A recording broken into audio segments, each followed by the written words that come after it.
Hello guys, I hope you are doing really well. In today's video, I am going to show you what happens if I press this divide and this equals button on simple calculator. So guys, let's say I press this divide and then I press this equal button.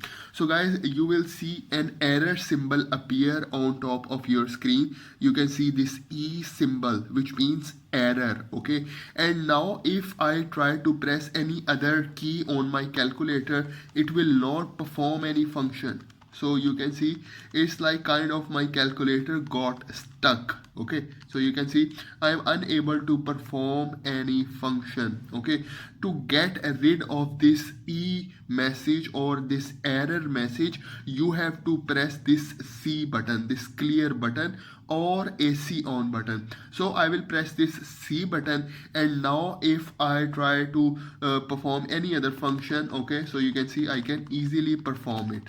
Okay, the next thing I want to show you is it only happens with this divide and this equal button.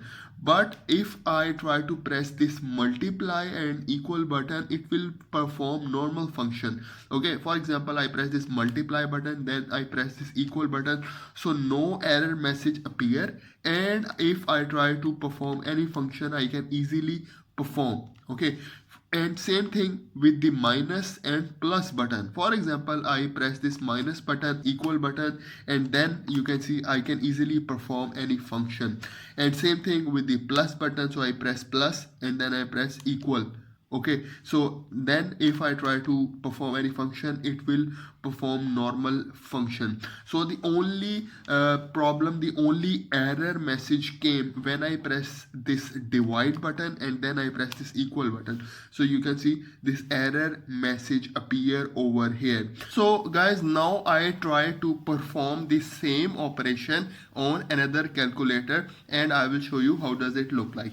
So I will use this calculator, it's Casio MW5V. Now I press this divide button and then I press this equal button. Okay, so you can see the same E message, the same error message appear over here. And now if I try to perform any other function, okay, so you can see my calculator does not do any kind of work. Okay, the only thing is you can press the off button or you can press this clear button or AC button, then it will start function as a normal calculator. So guys, please let me know what could be the possible reason for this error message. So this is for today's video. I hope you like the video, I hope you enjoy the video. So please subscribe to my channel guys. Thank you very much.